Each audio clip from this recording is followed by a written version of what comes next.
menjelaskan tentang materi sosiologi perkotaan.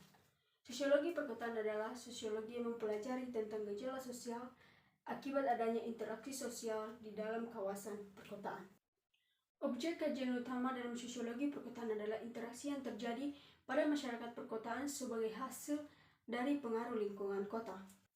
Secara sederhana, kota dapat dilihat sebagai batas fisik atau teritorial yang disebut city dan sebagai kualitas kehidupan di dalamnya yang disebut sebagai urban.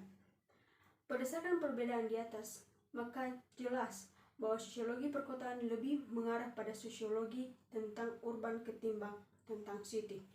Adapun ciri-ciri kota urban dan kota city. Ciri-ciri kota urban yaitu yang pertama, segregasi, dua, hubungan sekunder.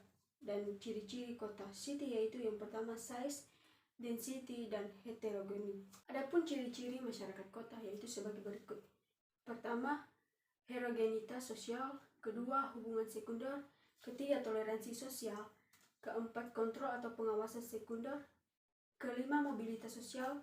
Keenam, ikatan sukarela. Ketujuh, karakteristik atau ciri khas. Dan yang kedelapan, segresi atau keruangan.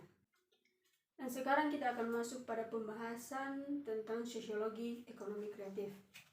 Ekonomi kreatif adalah salah satu sektor perekonomian yang menggunakan ide dan pengetahuan berkonsep kreativitas dari manusia yang berperan sebagai faktor produksi utamanya. Ekonomi kreatif memiliki dasar ide manusia yang tergolong baru, unik, dan inovatif. Dalam perkembangannya, ekonomi ini telah terbukti dapat memajukan perekonomian yang salah satunya di negara kita yaitu Indonesia. Di Indonesia, sektor ekonomi ini berkembang sejak 2006 yang diinstruksikan langsung oleh Presiden Susilo Bambang Yudhoyono. Ciri-ciri ekonomi kreatif yaitu yang pertama, ide dan gagasan sebagai ide utama oleh pelaku ekonomi. Dan yang kedua yaitu adanya kreasi intelektual dalam sektor wilayahnya. Dan yang ketiga yaitu kegiatan usahanya bersifat terbuka dan tidak terbatas. Faktor pendorong ekonomi kreatif yaitu kreativitas dalam sektor ekonomi, teknologi maju, tenaga kerja, kemudahan dalam akses komunikasi dan media sosial. Adapun contoh-contoh ekonomi kreatif yaitu kerajinan, desain, arsitektur, fashion, video, dan fotografi. Sekarang kita akan masuk pada materi tentang kewirausahaan dan bisnis digital. Dunia kewirausahaan digital yakni kewirausahaan yang dipengaruhi oleh atau memanfaatkan transformasi digital dalam bisnis dan masyarakat.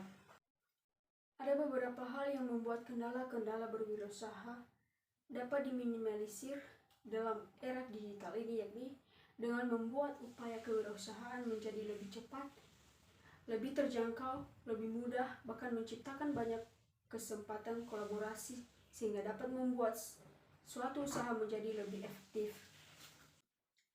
Dunia digital menawarkan sumber daya baru yang sangat luas bagi para wirausahawan untuk memanfaatkan mulai dari pengumpulan data terbuka, konten kode, dan layanan yang tumbuh secara eksponensial, hingga kontribusi online pengguna dan komunitas di seluruh dunia.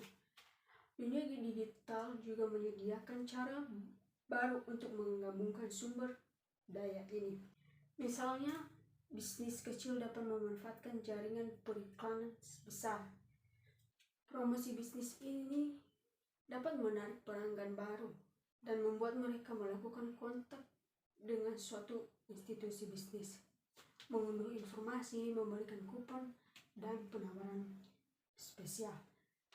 Demikian yang bisa saya jelaskan terkait materi tentang sosiologi perkotaan, sosiologi ekonomi kreatif, dan kewirausahaan dan bisnis digital. Terima kasih.